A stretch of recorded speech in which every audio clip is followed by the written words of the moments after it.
आइए भक्तों, आज सुनते हैं सोमवार व्रत की कथा एवं आरती।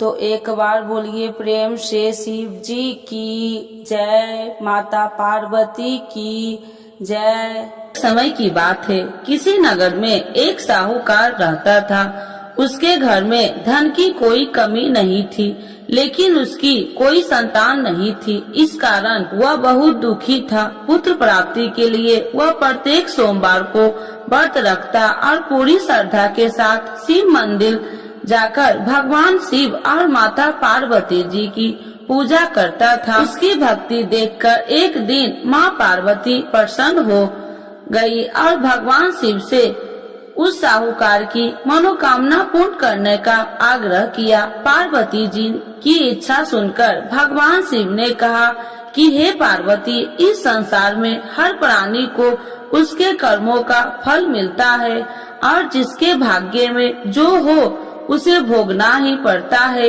लेकिन पार्वती जी ने साहूकार की भक्ति का मान रखने के लिए उसकी मनोकामना पूर्ण करने की इच्छा जताई। माता पार्वती के आग्रह पर शिव जी ने साहूकार को पुत्र प्राप्ति का वरदान तो दिया, लेकिन साथ ही यह भी कहा कि उसके बालक की आयु केवल 12 वर्ष होगी। माता पार्वती और भगवान शिव की बातचीत को साहूकार सुन रहा था। उसे न तो इस बात की खुशी थी और न ही दुख। वह पहले की भांति शिव जी की पूजा करता रहा। कुछ समय के बाद साहूकार के घर एक पुत्र का जन्म हुआ। वह बालक 11 वर्ष का हुआ तो उसे पढ़ने के लिए काशी भेज दिया गया। साहूकार ने पुत्र के मामा को बुलाकर उसे बहुत सारा धन दिया और कहा कि तुम इस बालक को काशी विद्या प्राप्ति के लिए ले जाओ और मार्ग में यज्ञ कराना। जहाँ भी यज्ञ कराओ वहाँ ब्राह्मणों को भोजन कराते और दक्षिणा देते हुए जाना। दोनों मामा भतीजा इसी तरह यज्ञ कराते और ब्राह्मणों को दान दक्षिणा देते काशी की ओर चल पड़े। रात में एक नगर पड़ा, जहाँ नगर के राजा की कन्या का विवाह था, लेकिन उस राजकुमार से उसका विवाह होने वाला था। वह एक आंख से कन्हा था। राजकुमार के पिता ने अपने पुत्र के कन्हा होने की बात को छुपाने के लिए एक चाल सोची। साहूकार के पुत्र को देखकर उसके मन में एक विचार आया। उसने सोचा, क्यों न इस बालक को दुल्हा बनाकर राजकुमारी से विवाह करा दूं। विवाह के बाद इसको धन देकर विदा कर दूंगा और राजकुमारी को अपने घर जाऊंगा। लड़के को दूल्हे के वस्त्र पहनाकर राजकुमारी से विवाह कर दिया।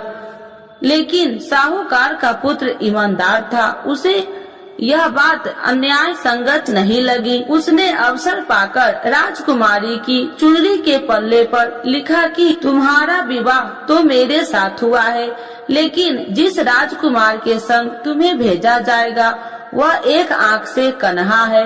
मैं तो काशी पढ़ने जा रहा हूँ। जब राजकुमारी ने चुनरी पर लिखी बातें पढ़ी तो उसने अपने माता पिता को यह बात बताई। राजा ने अपनी पुत्री को विदा नहीं किया, जिससे बारात वापस चली गई। दूसरी ओर साहूकार का लड़का और उसका मामा काशी पहुँचे और वहाँ जाकर उन्होंने यज्ञ किया। जिस दिन लड़के की आयु 12 साल की हुई, उसी दिन यज्ञ रखा गया। लड़के ने अपने मामा से कहा कि मेरी तबीयत कुछ ठीक नहीं है। मामा ने कहा, तू अंदर जाकर सो जाओ। शिव जी के वरदान अनुसार कुछ ही देर में उस लड़के के प्राण निकल गए। मृत भांजे को देख उसके मामा ने विलाप शुरू किया। संयोगवश उसी समय शिव जी और माता पार्वती उधर से जा रहे थे। पार्वती भगवान से कहा, स्वामी, मुझे इसके रोने के स्वर सहन नहीं हो रहा। आप इस व्यक्ति के कष्ट को अवश्य दूर करें। जब शिव जी मृत बालक के समीप गए तो वह बोले कि यह उसी साहूकार का पुत्र है जिसे मैंने 12 वर्ष की आयु का वरदान दिया था। अब इसकी आयु पूरी हो चुकी है। लेकिन मातृ भाव से विभोर माता पार्वती ने कहा कि हे महादेव, आप इस बालक को और आयु देने की कृपा करें, अन्यथा इसके वियोग से इसके माता पिता भी तड़प तड़प कर मर जाएंगे। माता पार्वती के आग्रह पर भगवान शिव ने उस लड़के को जीवित होने का वरदान दिया। शिव जी की कृपा से वह लड़का जीवित हो गया। शिक्षा समाप्त करके लड़का मामा के साथ अपने नगर की ओर चल दिया। दोनों चलते हुए उसी नगर में पहुंचा जहां उसका विवाह हुआ था। उस नगर में भी उन्होंने यज्ञ का आयोजन किया। उस लड़के के ससुर ने उसे पहचान लिया और महल में ले जाकर उसकी खातिरदारी की और अपनी पुत्री को विदा किया। इधर साहूकार और उसकी पत्नी भूखे प्यासे रहकर बेटे की प्रतीक्षा कर रहे थे। उन्होंने प्रण कर रखा था कि यदि उन्हें अपने बेटे की मृत्यु का समाचार मिला तो वह भी प्राण त्याग देंगे, परंतु अपने बेटे की जीवित होने का समाचार पाकर वह बेहद प्रसन्न हुई। उसी रात भगवान शिव ने व्यापारी के स्वप्न में आकर कहा, हे श्रेष्ठ, मैंने तेरे सोमवार के व्रत करने और व्रत कथा सुनने से प्रसन्न होकर तेरे पुत्र की लंबी आयु प्रदान की है। इसी प्रकार जो कोई सोमवार व्रत करता है या कथा सुनता है और पढ़ता है उसके सभी दुख दूर होते हैं और समस्त मनोकामनाएं पूर्ण होते हैं। तो एक बार बोलिए प्रेम से शिव जी की जय, माता पार्वती की जय। आरती शिव जी की। ओम जय शिव ओमकारा, स्वामी जय शिव ओमकारा, ब्रह्मा विष्णु सदा शिव अर्धांगी धारा। ओम जय शिव ओमकारा, एकानन चतुरानन पंचानन राजे, स्वामी पंचानन राजे, हंसासन गरुड़ासन विश्वाहन साजे।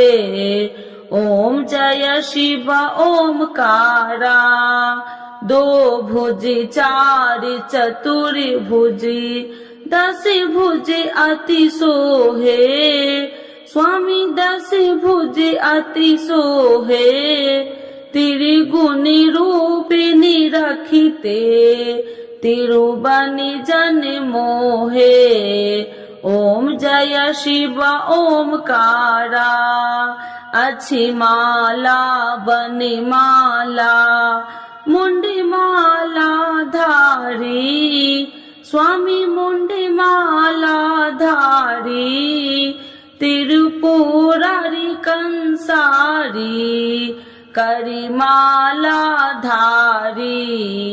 ओम जय शिव ओमकारा, श्वेतांबर पीतांबर बाघांबर अंगे, स्वामी बाघांबर अंगे, सनिकादिकी गरुनादिकी भूतादिकी संगे। ओम जय शिव ओमकारा, करके मध्य कमंडल चक्र त्रिशूल धारी, स्वामी चक्र त्रिशूल धारी, सुखकारी दुखिहारी, जग पालनकारी। ओम जय शिव ओमकारा, ब्रह्मा विष्णु सदा शिव जानति अविवेका, स्वामी जानति अविवेका, मधु कैटभि दो मारे, सुर भयहीन करे।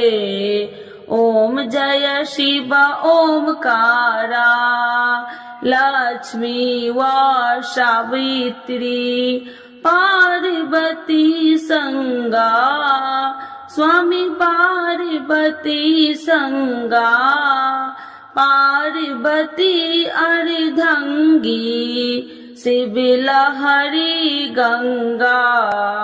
ओम जय शिव ओमकारा। पार्वती सोहे पार्वती शंकर कैलासा। स्वामी शंकर कैलासा। भांग धतूर का भोजन भस्मी में बसा। ओम जय शिव ओमकारा। जटा में गंगा बहती है, गले मुंडन माला। स्वामी गले मुंडन माला। शेष नाग लिपटावती, ओढ़त मृग छाला। ओम जय शिव ओमकारा। काशी में विराजे विश्वनाथी नंदी ब्रह्मचारी। स्वामी नंदी ब्रह्मचारी। नित्य उठी दर्शन पावती, महिमा अति भारी। ओम जय शिव ओमकारा। त्रिगुण स्वामी जी की आरती, जो कोई नर गावे। स्वामी जो कोई नर गावे, कहत शिवानंद स्वामी, मन वांछित फल पावे। ओम जय शिव ओमकारा।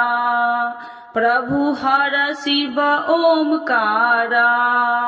शिव जी की जय। माता पार्वती की जय।